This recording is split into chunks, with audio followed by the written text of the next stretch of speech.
Barokahna sekolai. Ada yang bertanya sama saya ketika saya berbicara di suatu majelis. Mengapa sekarang ini sepertinya sekolah kehilangan kesaktian untuk membentuk hati anak-anak kita? Ini pertanyaan dan bukan pernyataan saya. Saya hanya mampu menjawab begini. Dulu orang tidak sekolah setinggi sekarang ini. Bahkan di kampung tak ada yang hebat berteori pendidikan sedahsyat hari ini. Bisa dibilang teori pendidikan sekarang mungkin sudah menyentuh langit ketujuh. Tapi sebenarnya ada yang hilang, yang disebut dengan keberkahan. Keberkahan bukan buatan manusia, melainkan rahmat Allah. Bukan sekolah yang membuat orang sukses, tetapi Allah lah yang berada di balik semua kesuksesan manusia dalam usahanya. Maksudnya, secara khusus saya mengajak Anda yang berusia 40 tahun ke atas untuk menengok sejenak ke belakang.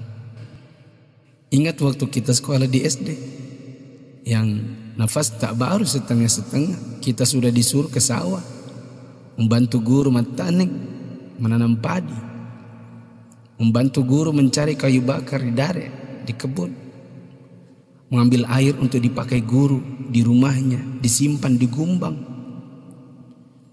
Teori praksis pendidikan saat ini akan berkata bahwa ini tak ada hubungannya dengan kurikulum dan media pendidikan dan lain-lain. Kita disuruh mengerjakan pekerjaan oleh guru yang seakan tiada hubungannya dengan akademik.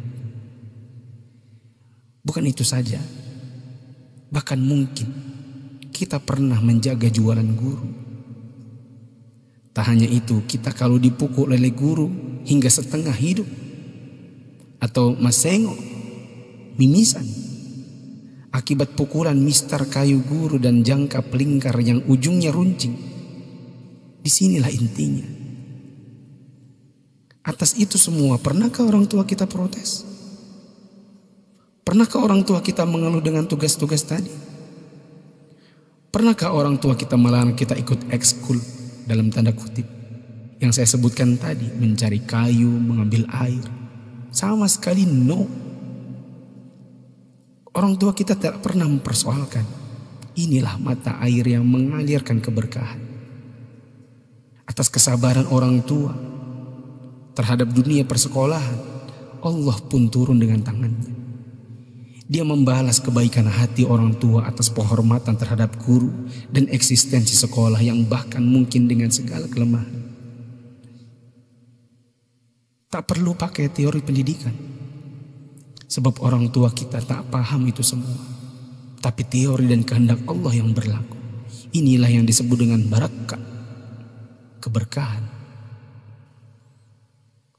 Boleh jadi kita sudah jauh berjalan, tapi mari kita tengok sejenak betapa hebatnya pendidikan orang dulu.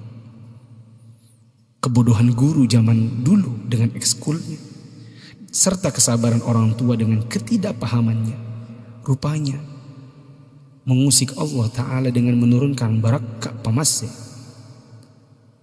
atas berkat rahmat Allah. Bukan hanya bagi guru, tidak juga hanya untuk orang tua. Bahkan keberkahan itu pun dinikmati oleh anak didik. Tengoklah sekarang, orang tua memenjarakan guru, anak memfitnah gurunya, dicubit bilangnya ditempeleng, diajari katanya dicaci maki, dinasihati lapornya dihina, ditegur ujarnya dipermalukan. Bagaimana mungkin berkah Allah bisa datang? Anda yang berumur 40-an, pernah kita melakukan ini? Bahkan kita membohongi orang tua karena melindungi guru. Kalau perlu orang tua tak perlu tahu apapun keadaannya. Itulah sebabnya di akhir sekolah dahulu kita selalu menyisakan air mata kebahagiaan.